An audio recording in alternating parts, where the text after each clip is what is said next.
You know what words I'm hearing today? India has low intellectual potential. So, is this Ukrainian official calling Indians stupid? Is he mocking Chandrayaan-3? Well, as a Pole, I love and care for the ordinary Ukrainians who are suffering because of this war. My country, Poland, my family and I have personally helped many Ukrainians. But I want to tell you this.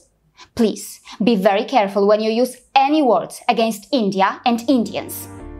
The controversy started when the Indian media outlets started sharing this. So in an interview, this man, Mykhailo Podolyak, reportedly said, "What is wrong with India, China, Turkey and so forth? The problem is that they are not analyzing the consequences of their steps. These countries have weak intellectual potential, unfortunately.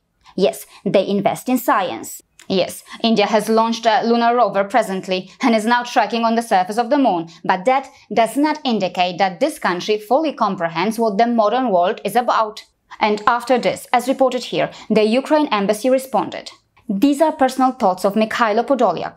This is not the official position of the Ukrainian MFA and the Office of the President of Ukraine. And of course, this Ukrainian man, Mykhailo Podolyak, tried to counter all this by posting classic Russian propaganda, take it out of context, distort the meaning. But probably the Ukrainian official could have given more clarity to explain the exact context and why he used those words against India. Anyway, my dear Ukrainians, now after hearing these remarks, many Indians feel that it is because of your so-called intelligent Zelensky that many Ukrainians with high intellect are forced to beg or ask for money on the streets of the European Union. After these remarks, many Indians now say that it is because of your so-called intelligent Zelensky that many Ukrainian women with high intellect are now forced to earn from sex work in Europe. Hearing such remarks, I feel sad, but if one is intelligent enough, such situations can be avoided, right? I want to tell this to our friends in Ukraine. I know you are in pain, and we are there for you. But this anti-India mentality cannot take one anywhere. Before it was about mocking Kalima, and now this. Is it right to say that this ugly white Christian supremacist mentality exists in Ukraine too? I want to ask this. Is this how you should treat a country that has been helping you?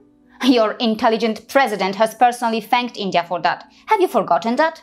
And yes, India and Indians understand very well what the modern world is about. The world can see how India is trying to fix the broken and twisted system that is dominated by some Western countries. Let's not forget that it was India's Prime Minister who proposed full G20 membership for the African Union. And ask Azali Assoumani what he thinks of India's geopolitical maneuvers. Even though the Ukrainian official's remarks were related to the ongoing war between Russia and Ukraine, several India haters in the West and elsewhere started to misinterpret his remarks to mock Indians, claiming that Indians have always been stupid and intellectually poor. So I want to tell this to India haters in the West and in Ukraine. When many in Europe and in your land of intelligent people were living in caves or jungles, when many in Europe were eating raw meat or drinking fresh blood, people in Bharat were doing phenomenal work in astronomy and medicine. So yes, learn about India's ancient Nalanda University.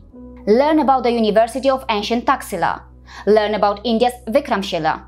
Try to understand why the renowned science writer Dick Tracy in his book has mentioned that 24 centuries before Isaac Newton, the Hindu Rig Veda asserted that gravitation held the universe together. Try to understand why he mentioned that Indians invented a nascent form of calculus centuries before Leibniz invented calculus in Europe. Learn why Voltaire, who is considered one of France's greatest Enlightenment writers, was convinced that everything has come down to us from the banks of the Ganga, astronomy, astrology, metempsychosis, etc. Learn why he was convinced that the Veda was the most precious gift for which the West had ever been indebted to the East. Learn why the Nobel Prize winner Thomas Stearns Eliot felt that the work of Indian philosophers make most of the great European philosophers look like schoolboys. Learn how the renowned 18th century English surgeon Joseph Constantin Carpio performed the first rhinoplastic surgery in England using a technique created in India several centuries earlier. Learn why in Melbourne at the Royal Australia College of Surgeons the statue of the father of surgery Maharishi Sushruta was placed. Learn about Brihat Samhita and the healthcare infrastructure and the perfume industry of India's kingdom of Vijayanagar. For trade, knowledge and talent, Europeans were desperately looking for India. Can anyone deny that? And yes, Even today, Europeans quite desperately need India. And yes, even in the India of today, the passion to pursue things scientifically hasn't gone away. To name a few examples, India's experiments in gamma-ray astronomy, its contributions in the research of string theory and dark matter, and its participation with the Large Hadron Collider in experimental high-energy physics are worth considering. Indian minds are not just running India. Their intellect is now running the global show. Top global companies and organizations are powered by Indian minds, doctors, engineers, scientists, and more.